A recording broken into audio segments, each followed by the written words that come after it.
San Agustín entre la cruz y la mesa. El relacionamiento pascual en su teología eucarística. Occidente. San Agustín, entre 354 y 430 después de Cristo, habla de la continuidad entre cruz y Eucaristía. Dice, es el mismo Jesús que colgaba de la cruz a quien recibimos en el sacramento.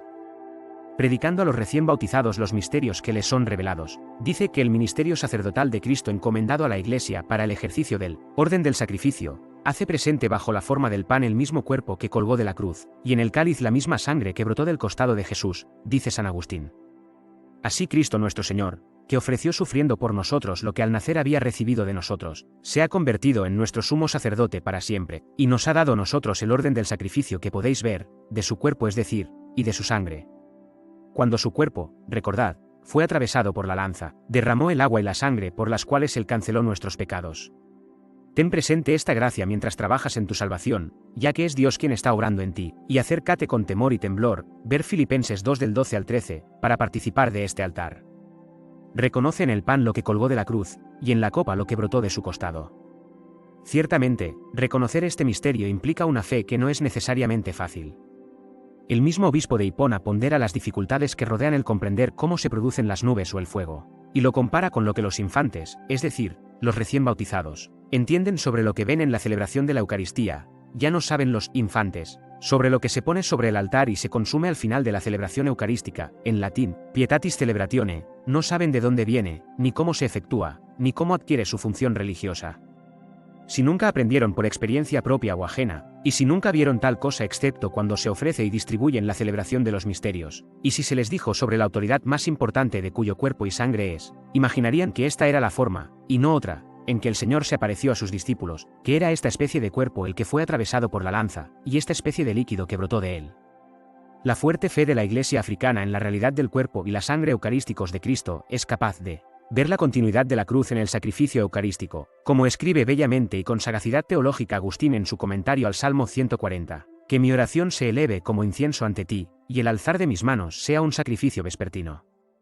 Todo cristiano sabe que este versículo se entiende habitualmente de Cristo cabeza, pues al caer el día, el Señor entregó su vida en la cruz para volver a tomarla. No le fue arrebatado contra su voluntad.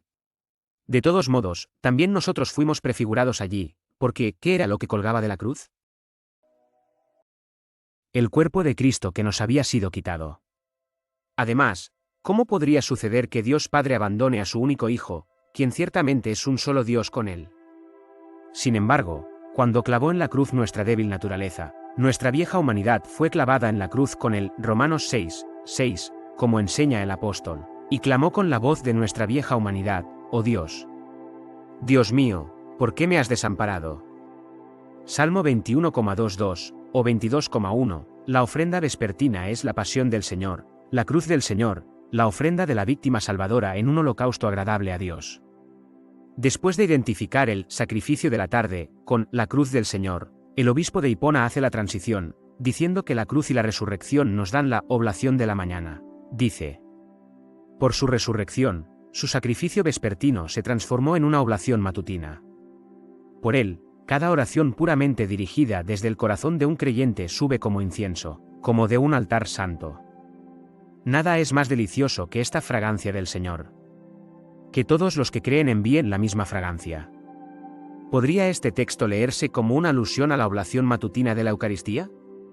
Cuando Agustín escribe en este pasaje sobre la pasión y la cruz del Señor, lo hace en relación con el hecho histórico ocurrido en la tarde del Viernes Santo.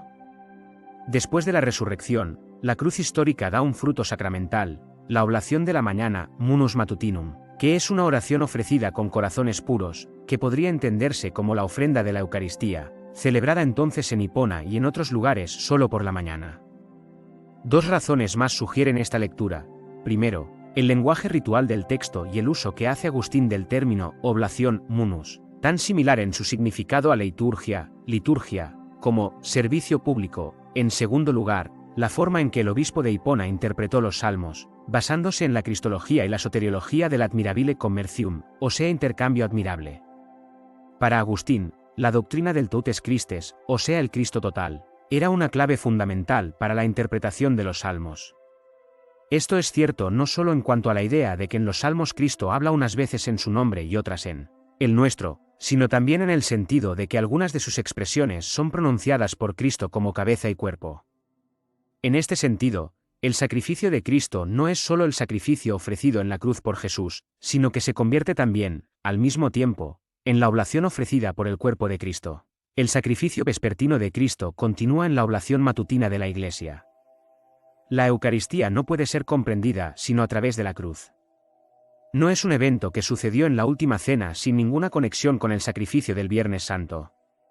Notas en la descripción. Escrito por Daniel Cardó en The Cross and the Eucharist in Early Christianity.